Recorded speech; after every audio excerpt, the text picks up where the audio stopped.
VOA news minute के साथ मैं हूँ सारा जमान। कैंसर के इलाज के लिए क्यूबा में मौजूद वेनेजुएला के सदर हुगो चावेज की हालत नाजुक बताई जा रही है, जबकि अपोजिशन मजीद तफसीलात चाहती है। चावेज को दूसरी 6 साल मुद्दत सदारत का हल्फ 10 जनवरी को उठाना है।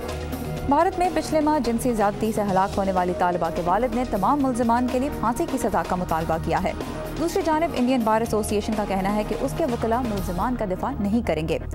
अक़वाम मुत्तहिदा का इदारा बराए पनाह गज़ीन थाईलैंड पर दबाव डाल रहा है कि वो इस हफ्ते वहाँ मिलने वाले 73 रोहिंग्या पनाह गज़ीनों को वापस बर्मा ना भेजे। इदारा इन अफराद तक रसाई की कोशिश भी कर रहा है। और ख़राब माशी हालात में भी फैशनेबल लगने के लिए इटालियंस अब महंगे मलबूसात खरीद नहीं बल्कि किराए पर ले रहे हैं। एक अंदाजे के मुताबिक इटली में ज़ाती अखराजात में पिछले साल 3.2% कमी देखी गई, जिसमें इस साल मजीद इजाफा मुतवक्को है।